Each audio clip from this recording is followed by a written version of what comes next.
Interesting poll numbers out this morning. Republican voters may still be looking for yet another candidate. Mitt Romney, Rick Santorum, Newt Gingrich, and Ron Paul, as you know, still vying for that nomination. They'd love to wrap it up, any one of them. But according to a new poll, most Americans say that they would like an even bigger pool of candidates to choose from.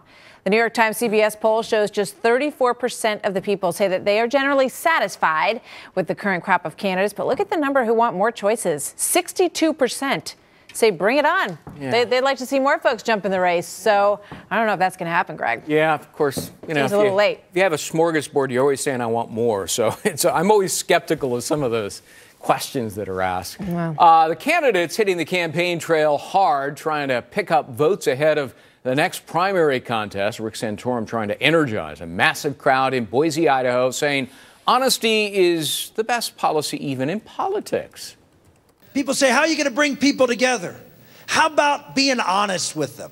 How about just tell them the truth about the situation we're in? Is it tough? Yes. Is America up to the task? You bet we are. You bet we are. I have no doubt that if you level with the American public about the severity of the problems that we're dealing with, and we just lay out the facts to folks, and we remind Americans who we are, how we built this great country. Well, the former Pennsylvania senator spoke earlier in Coeur d'Alene, Idaho, taking several swipes at his biggest rival right now, of course, Mitt Romney. Well, Super Tuesday may be almost 3 weeks away, but voting is already underway in 3 out of the 10 states that are holding primaries that day. That includes the battleground state of Ohio.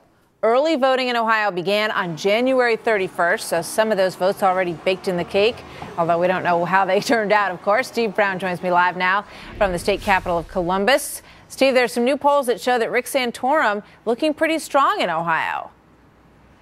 Yeah, a new Quinnipiac poll shows that Santorum's at 36 and Romney at 29. There's been scant amount of polling so far in this state, and certainly the Santorum numbers with him up on top is making a growing legion of Santorum fans here amongst Ohio Republicans very happy.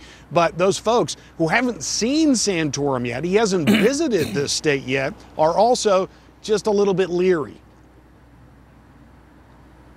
Romney has a lot of money, and I'm sure the attacks are going to escalate now that Santorum is, you know, the conservative alternative. I think those attacks are going to increase. And that has been the pattern when somebody has risen up, the flavor of the month, if you will, pattern in the Republican primary. The Romney campaign and its pro-Romney super PAC have been out there to, if you will, try and hammer down the insurgents. Martha? Indeed, they have, Steve. So can we expect it to be game on between these two and the attack ads once again in Ohio? Here's the weird thing about that, Martha. If it weren't for the fact that early voting was going on right now, you'd be hard-pressed to know that there was a really important primary coming up in less than 3 weeks away. Very low-key kind of campaigning going on around here, and folks are a little bit dismayed by this and asking a lot of questions. Have a listen. It doesn't seem, just sort of anecdotally watching how things have played out on the ground, that there's a lot of momentum going for any one candidate at this point. And they expect things to start heating up rather quickly here. This is the biggest prize, contested prize, coming up on Super Tuesday. Still awful quiet here less than 3 weeks out. Martha? Well, they'll get around to it. I think we're all more interested in it sometimes than folks on the ground. But when it comes time to make that decision, no doubt they'll be focused and doing just that in Ohio, which is a big, important state in all of this. Steve, thank you so much. Steve Brown on the ground there for us in the capital of Columbus.